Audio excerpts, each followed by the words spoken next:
Hi, everyone, and welcome to Nail the Game podcast. Today we have Kyra, who is a licensed nail tech from Utah, and she also offers her own apprenticeship program, which I'm very excited to learn more about today. Hi, Kyra, and thanks a lot again for agreeing to do Hi, this. thank you so much for having me.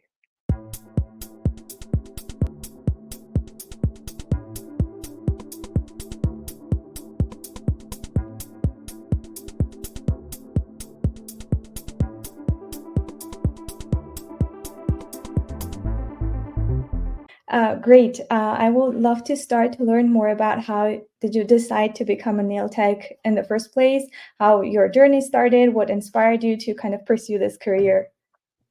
Awesome. That's a great question. I watched one of the previous podcasts to this, and I actually feel like my story is fairly similar to one of the girls that I watched. But I started, um, let me think. It was 2021. Mhm. I was a senior in high school, and I had a passion for nails, and that had always been like a hobby of mine. And Great. I would like just do my sister's and my friends' nails and stuff just for fun. But it wasn't until like a little bit towards the end of my senior year, I was like, I don't know, maybe I will just like go and get licensed. And then I just decided to like run with it. And I originally had plans to go to college when I graduated high school. And so I was just going to do nails through college and just have that like work me through it. But I went to one semester of college, and then after that, I was like, I am already doing something that I love and that I'm so passionate about. So I don't think I want to do anything else. And I'm so glad that I made that decision. So here I am. That's actually amazing and very inspiring also for people who kind of are sometimes, society forces us to kind of pursue the traditional college route and you kind of have to graduate in order to become like a Absolutely. professional or something. So it's really amazing that you kind of took courage and decided to pursue what you really love. And I hope that whoever also is passionate about some of their hobbies will kind of listen to you and get the courage from you to kind of pursue their own dream job as well. And I also Absolutely. love that you wrote on your bio, "Welcome to Nail Sisterhood." Really love that messaging. Yes. I'm wondering, like, do you put any meaning behind that words? Like, are you trying to kind of build a community around your own brand? I love that question even more. Yes, I actually have been wanting to work with a videographer to kind of make a little video about why I rebranded and stuff. Um, but I haven't got there yet, so you guys can just get a little sneak peek. So this is awesome. Great. Um, I this is something that is so special to me. I originally was just Nails by KDP, and that was just my maiden name initial, so just my first, middle, and last name initials. And that was fine, and it did what it needed to for the time that I had it. But I was just thinking and thinking, and I just wanted a brand that felt more true to me. Mhm. And I would say the main reason why I did that was because my relationship with my clients and my relationship with my apprentices and my coworkers is more than just a nail girl. Like I Mhm. see people with their Instagram bios that are like nail girl, and I think it's so cute because that bond is super special. But I Great. really do honestly feel like some of the relationships that I have is more like a sisterhood. Mhm. And I just think that that's like the coolest thing ever to have that within a job. Um, and another reason is I have two sisters and it's a family of all girls. And my older sister, she does hair, and then I have a sister between us, and she just does a different line of work. But my older sister is like the hair sis, and I'm the nail sis. And so I wanted that to be my handle because it's love and there's not a comma, but I wanted it to be like you were ending a letter or getting off the phone, like love you from your nail sis. And so yeah, that's just a little snippet of why. That's really cool and amazing. And I kind of nail tags are also know more about us probably than kind of our best friends or Right. so really kind of over time you do develop a relationship that is more like a sisterhood, Yeah. especially with hair specialists as well. When you kind of find your specialist, you're kind of devoted to them, no Yeah. matter whether they change like their workplace or anything. So it's really very cool, and I'm hoping that your community will grow even more. And it's really inspiring to kind of empower each other, even if it's just as simple as doing each other's nails. It can Yes. be kind of positive energy to everyone. So, and we, to be honest, all of us need positive energy more every day. So that's really, really cool. And I also, while was going through your page, I saw that you're really kind of awesome at nail art, and I Thank saw you. lots of kind of inspiring ideas that I want to try out for my next nail appointment. And I was wondering kind of what inspires you to create nail art in general. Do you get inspired from anything, or do you kind of browse through Pinterest and decide what to do next? Like, what's your inspiration journey? So I would say honestly, I see other nail techs that, like, draw up their own designs, and they are so creative, and I think that's the coolest thing ever, and I Mhm, want to get to that level of creativity, but currently, I normally just go based off of what my clients' needs and wants are, and so they will just bring in something from Pinterest or something from Instagram, and we'll just go with it, and I think that it's fun. It can be a little bit scary sometimes because then like, if they don't send it to me beforehand, I have, like, no idea mhm, what's coming, but that's mainly what it is, and if not, if we are really trying to get creative and do something that isn't like the usual, I this sounds so old-fashioned, but I, like, pull out a pen and paper and I draw, like, 10 circles, and I'm like, "Okay, we have to plan this out. This is our map, and we'll follow our map." So, that's what I normally do. That's a really cool tip, actually. And speaking of clients bringing their own ideas, did you have like any crazy idea recently that you were like, I don't know how to do this? Uh, I I don't know. Okay, let me think. There's this cute girl on Instagram. She's also a nail tech, and she Mhm, has the most amazing designs ever. Like, she does a fabulous job. I admire her work so much.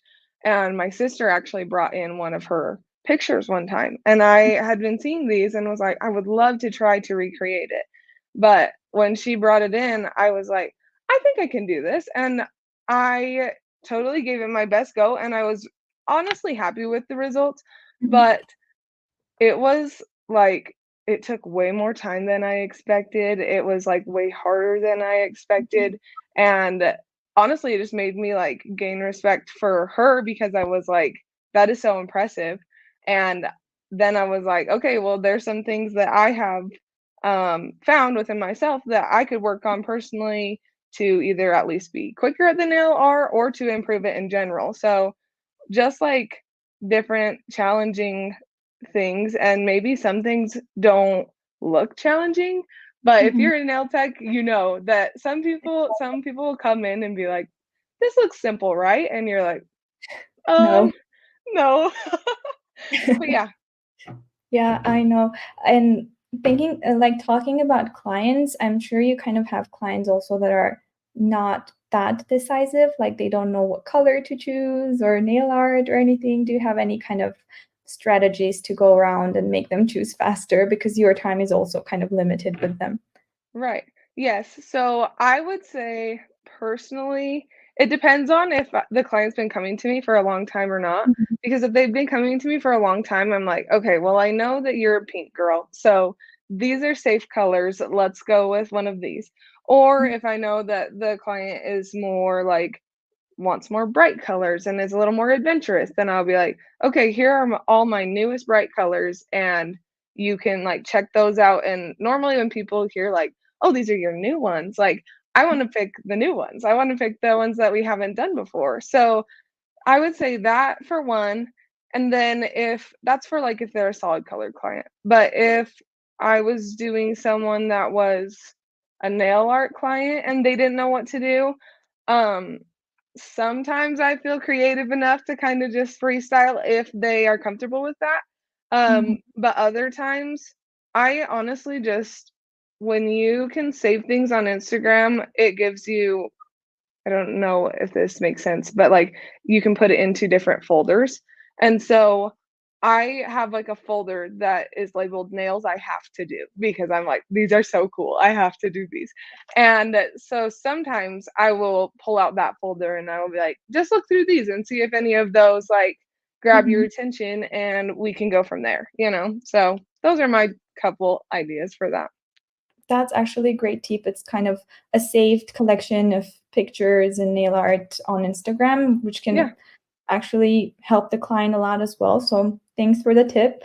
And also from kind of inspiration to coming into the topic of challenges that nail techs face, both like in terms of their physical health, mental health, and also challenges in work in general. What are some of the most common ones that you are facing constantly and you would kind of want to talk about them? Oh, you're full of such good questions. Um, I think that that is just, like, the most real question ever, like, so relatable. Mhm, Um, for me personally, I I think starting out, it was really hard because I was like, I don't I'm not super experienced. I don't feel like I have the confidence to be like, mhm, "Yes, come to me. It's worth it." All this stuff. Um, because I had just begun and I was not experienced and I needed to like gain that experience before I could have the confidence that I do now. right. However, I don't think that um gaining experience always means gaining confidence. I think that let's just say in this industry, I don't think that it's a bad thing if you're never quite comfortable Mhm, because I feel like personally I've been trying to like push myself in ways that maybe other people don't see or like people that aren't in the beauty industry maybe don't understand. mhm, But I think I'm trying to think of an example. Like I was telling you about that nail art situation where I felt so mhm, confident in doing it, but then at the end I was like, honestly, I think I could have done better. And normally I this might sound I don't want to sound like rude or like prideful, but like mhm, normally I'm very confident in like, oh, I've done something similar to that, so I'm sure I can do this. And mhm, finding something that I was like, whoa, this is actually really hard. I was like kind of disappointed in myself that I didn't impress myself in the right. way that I had expected. Mhm, So I feel like it's more of like a personal mental challenge for me because I literally have the best clients. They're so supportive of me, but it's myself that could potentially hold me back because I hold myself to a standard because I know that my clients pay good money to get their nails done, and I want it to be worth it for them, and I want them to feel taken care of and of the highest priority, and so sometimes feeling like I could potentially give them something that they would walk away not being happy with or, um yeah. something like that is, like, my constant, like, mental challenge because I'm like, "No, you are good enough. You create good work, but yes, there's always room for improvement." Totally, I can totally relate to what you're saying, even though I'm not a nail tech, but I am in the industry. And no matter what your kind of profession is, if you're kind of constantly challenging yourself, because it's more of a character. I mean, everyone tries to challenge themselves to become better, but some people are kind of very hard on themselves. And Right. I totally kind of resonate with what you're saying because you're kind of doing everything you can at best of your abilities even more, but then you're not satisfied with the results even in that case. Sometimes what I do that kind of helps me to overcome that mental challenge is kind of sit back and look at the works I've done before over the years and see the progress that I kind of made, and it makes me more happy with the situation, and kind of helps me also view everything as an experience that will make me better tomorrow than I was today. And that's kind of Absolutely. another thing that is challenging in all industries, but especially in the nail industry as well. Comparison with others, which can actually kind of bring you down sometimes. Some people view comparison as a motivation for them to become better, but in the era of social media and constantly kind of learning about success of other people, of course you're kind of trying to be happy, but on the other hand it makes you feel pressured, and you kind of feel that you're not enough and you're not as successful as you could be. How do you deal with comparison in general? Do you compare yourself to others? Yeah, that is a hard one because I feel like there's a healthy mindset and then there's an unhealthy mindset. Like you can use other people's inspiration as like, oh yeah, I want to be like that. I want to improve. I want to push myself because they're amazing. But Right. there's also other times where you can be like, "Oh, she's so good, I'll never be as good as her. I will never have that many followers. I will never have this, that, and the other." Like the list can go on and on. Um, and I feel like I've been both at different times in my Mhm. life. Like I feel like I have been when I first started out, "Oh, I will never like have a full clientele. Oh, how could like this is going to take forever." Or um and I think that social media is such a good thing, but also such a hard thing Right. because really it depends on the mindset that you use social media. Um, but if you are using it being like, I will never be good enough because I don't compare to them. You're not Mhm. supposed to compare to them. You're supposed to be yourself. And I think that if you're comparing yourself to your past self and that kind of growth, like that is extremely healthy and that is extremely helpful. Um, and also with social media, that is such like a tool that we have now that it would be a shame if we were constantly comparing and not like and then turning inwards rather than seeing someone else's work and being like, "You're amazing. Like this is awesome. I you should be so proud of yourself." Like this industry is such an industry where you can uplift others. Um and sometimes when our insecurities get the best of us, it makes you not want to do that because you feel insecure. You feel like you're not enough. But nothing's going to help you more than just like creating that community where other people support you and other people see your work and your worth and that's just going to uplift you even more. And so I think that that's the way to go about it. You're absolutely right, and thanks a lot for sharing those tips and kind of advice for especially beginner nail techs, because I know how hard it is for you guys. And Yeah. also thinking of clientele, I know it's a work of many, many years and a very hard work, lots of stressful kind of encounters. But do you have any tips for beginner nail techs how to build their clientele and the sense of community that you talked about, of people who support you, whether it's clients or your colleagues? How do you kind of go around your brand and clientele in general?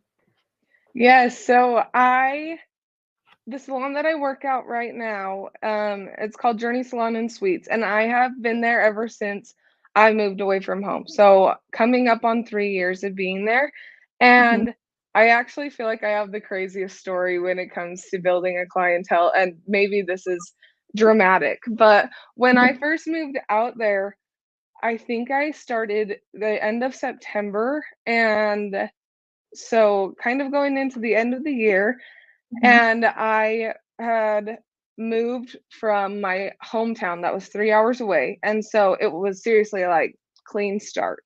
You've got nothing. Let's see what we can do with this." And so I started out as commission, which I do recommend if you're trying to build your clientele.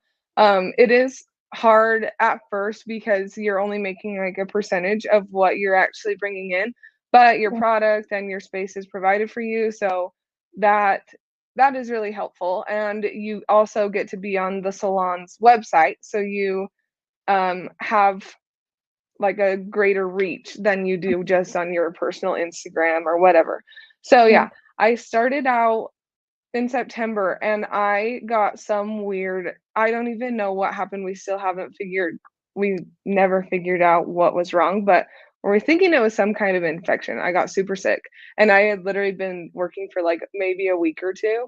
And I was in and out of the hospital a lot of times, and then I would go into the salon and I would try to take one client and I'd be so sick and I'd have to cancel on them, and they were like they didn't have a relationship with me, so they Right. were so frustrated with me, and I was like, "I don't blame you. Everybody wants to get their nails done. I know that you were looking forward to this, but I physically cannot function right now." And I so that was really hard for me because it was like on and off, and I was like, they can't rely on me. So like, can I expect them to want to come back and be my client? And Right. luckily, I was able to figure out those health issues eventually, and then it wasn't until like November that I um started getting clients that I was filling my books a little bit more consistently, Mhm. and then I had to get my tonsils out and I had to take 2 weeks off. And I was like, I feel like I am never going to do this. This is impossible. And so I had to go back home, get those out, took 2 weeks off, and then came back. And so I honestly felt like it wasn't until December, even though I started in September, that anything started to stick. And I still have a couple of my clients that came to me that December of 2021 that are still coming to me now. And I am like, they are the most real people ever. They are the best. They are so loyal.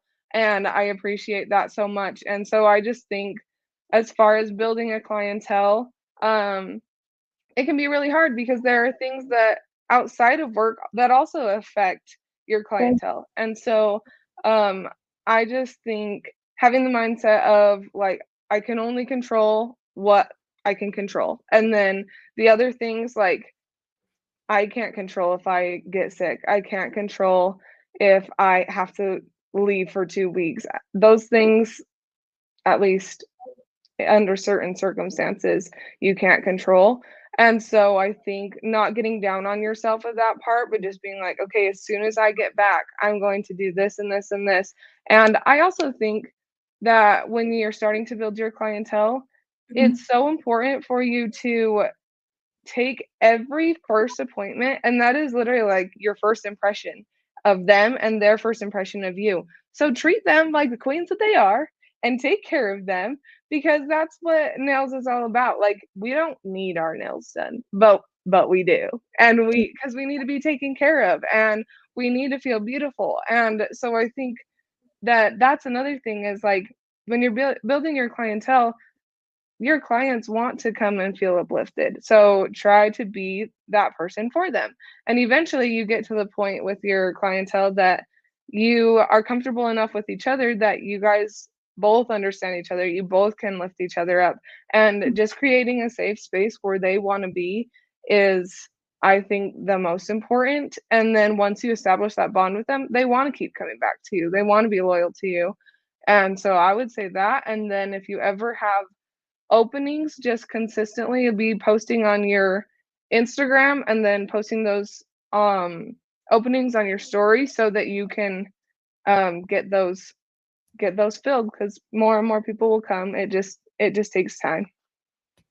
That's such a beautiful mindset to have in general, not to think about actually serving more clients in order to earn more money, but giving value and giving quality, and thinking long term that if I am kind of providing these people with the same energy that they are giving to me of kind of support and understanding and taking care of one another, then it's kind of a beginning of a long-term relationship, which I think is way more important, both financially and mentally, and all of other aspects as well, rather than just thinking of having lots of clients right now, like from the start. So thanks a lot for sharing your beautiful journey. I'm sure it's kind of very helpful, and it's pretty rare in the industry as well to kind of think like that. I am in the industry for more than 7 years, I think, and I Wow. haven't met many kind of nail techs that think the same way that you do. So Aw.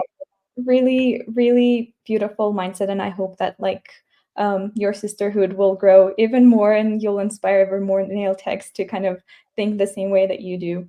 And kind of coming to inspiring other nail techs and also sharing your knowledge and experience with them, I would love to hear more about your apprenticeship program. Like, how did you decide to start offering it, and kind of what it includes? How can people register and everything? Okay, another a good one. This is like a loaded question. There's so much that goes into it. But I want to start out by saying, let's see, last year, I think, yeah, 2023, I had started thinking about that, like about teaching potentially. And then Mhm, if we go back even further, when I was in nail school, I had some instructors. I went to nail school. I didn't do an apprenticeship because okay, those weren't really super common where I was. So I just went to nail school, which was fine. It wasn't like the best experience ever, but it taught me what I needed to, and I moved on. Um, but I did have an instructor that was really good to me, and I had a couple that I was like, they're awesome. They want to like help me grow, and I know that they like believe in me, and that was, like, the initial spark that made me feel like potentially I might wanna do this one day, but that was forever ago, and then I didn't really think about it again until last year. mhm, I have 2 coworkers, my manager and my assistant manager at my salon, their names are Corey and Sydney, and I love them.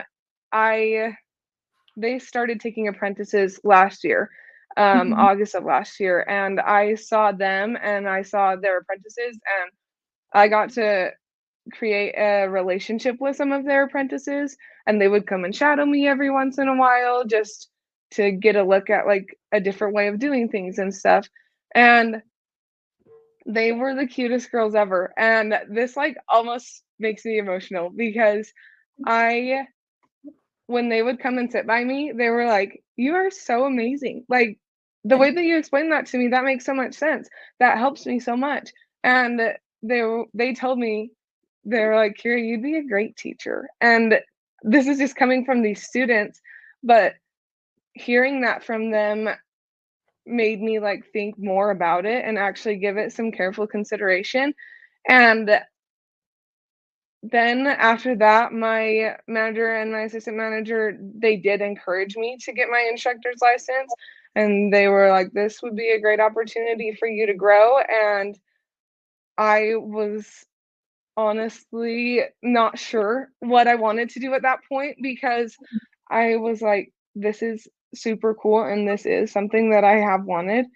But that means that everything that these past, like, 2.5 years has come to is going to change because I had all of my clientele, I was full at that point, and that was such a blessing to me, and I felt comfortable because I had been with a full clientele for a little while, and I mhm. was like, "I know once my apprentices come, my schedule will change, the way I will have to, like, split my time between apprentices and clients will change, and Right, that was really kind of scary to me because I was like, "I feel comfortable, I'm doing great, but I could grow so much more if I take this right, opportunity." And I'm so glad that I did. I got my instructor's license, um, just studied for the test. I didn't have to take the course for it because I had enough hours of my line of work that I could just study and take the test, and then if I passed it, I could sign up or register for my license. So I right, got that going, and then my next step was to get apprentices, and I had Sydney and Corey to mentor me, and I that honestly has made so much of a difference. Like, I think it'd be really hard to start out by yourself, sure. not having like a curriculum and not having a schedule and all these things. They helped me so much with that. And so I thank them so much for that. But then I just had to start advertising that I was taking apprenticeship apprentices. And I think I had a few people, just like maybe 2 or 3, I think, and it was nice because since we're all instructors in the same salon, if 2 of us or if one of us had already got our 2 apprentices, then we could recommend them to other people, and then we could all fill our spots, so that was super, super helpful. But I honestly just created a simple little, what's it called? On like Google Forms where they could just fill out some things about them and apply. And then I could get to know them a little bit through their answers. And then if I felt confident in that, I invited them in for an interview. If the interview went well, then I would give them like a proposal of being an apprentice. They I got 2 apprentices, they said yes, that was, like, the coolest thing ever because another thing was, for me, I was like, I think I'm ready to do this, I wanna do this, but what if nobody wants me to be their instructor? What if, Right, like, they don't see what I have to give them or what I have to offer?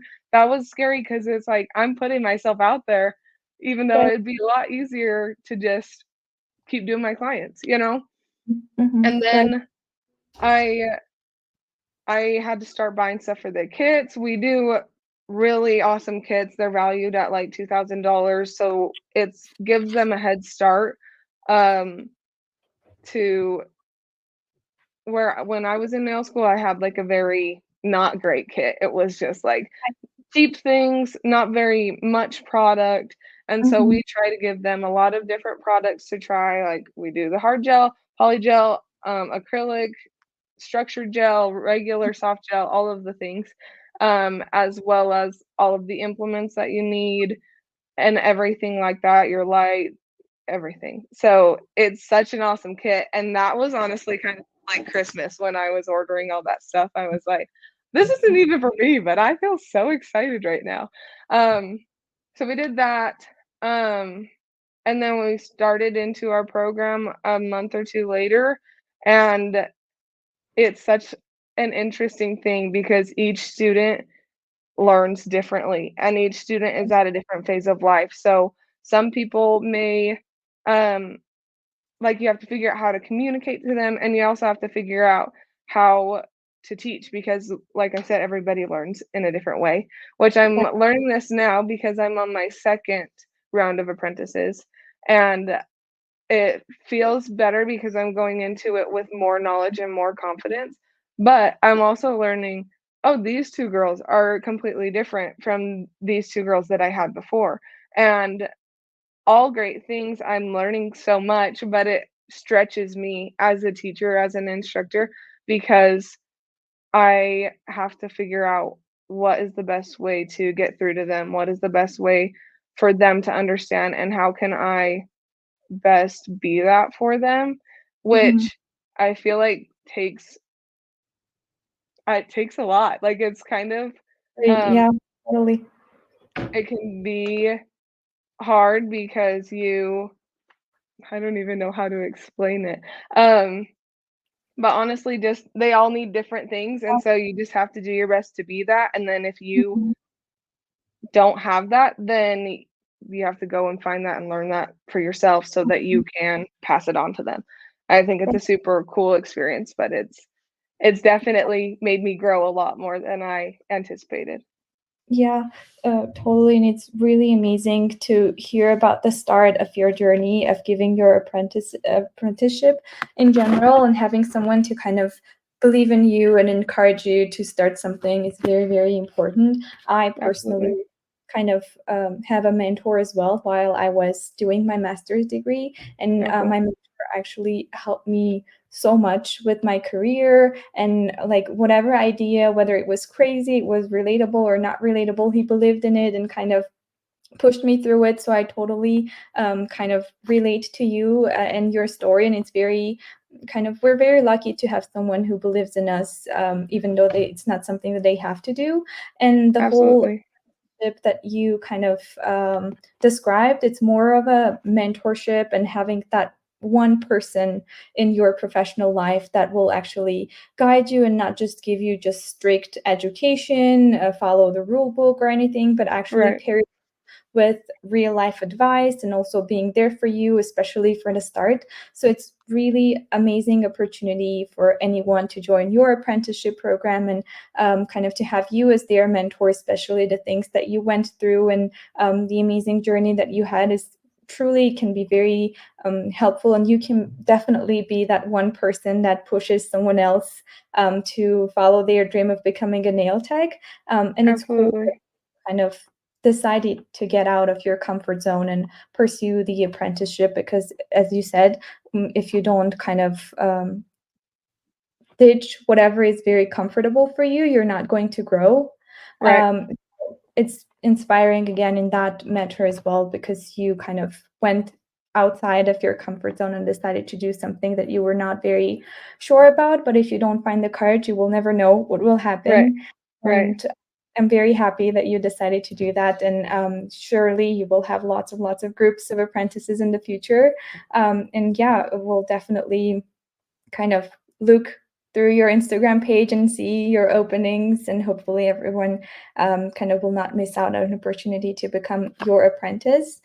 So, kind of summarizing everything up, if you have any advice for beginner nail techs that want to start their journey as well in the industry, what would that advice be? Like, what advice would you want to receive when you were starting out? Oh, okay.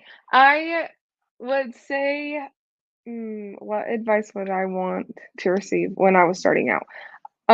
One thing that I always tell my apprentices now is when you start out, obviously it's not going to be your best work because you're just learning. This is your first experience with the product. This is your first experience with an electric like an e-file. And um I would just say try to document every set that you do, every new thing that you learn. Try to do your best to document that because one day you will look back and you will see how far you've come. When I Sure. was in nail school, there were sets that I did that I honestly was like, I'm not proud of these. They need to walk out the door right now because I don't want a picture of these. I don't I don't feel proud of this. And that's a very real thing. And unfortunately, that's how it goes. Um, and so even when you don't feel like it's your best work, even when you don't feel like you are as proud of yourself as you should be, because it's honestly a really cool experience and a good field of work to be in. But when you don't feel your most confident, just keep going. Like just don't stop. Um, I would try I'm trying to think. Sure. I want to Take like your put it into words perfectly, but I don't think I can. Um, but there were times that I honestly didn't take pictures in nail school because I was like, I don't want to look back at these. And now I'm like, I wish I had more that I could be like, look at how far I've come. Like I have a lot to be proud of. I have grown so much. And so I would just say even if you don't feel super confident with where you're at currently, just Mhm. never stop believing in yourself because you are always going to be the first person that needs to believe in you. And in this industry, like you said at the beginning of this episode, it's not the traditional way of doing things.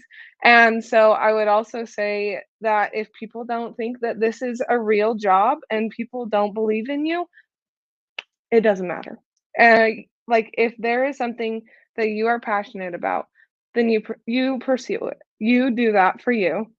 And at the end of the day, if you're going to work for the rest of your life, you might as well be doing something that you love. And so I would say just don't give up on the things that you love. And when you get when you get clients, like I said, make them feel amazing and they will do the same for you. And I hmm, what would be my last words? Um I just think yes, also when you're starting out, make sure to believe in yourself, but also like the more you believe in others, the more you can see progress in others and can uplift other people, you'll feel uplifted as well. And being that person and being that kind of like light for other people makes such a difference, more than you know. I've had so many people in my time as a nail tech that have believed in me before I did and have thought I was good before I did. And I am so grateful for those people.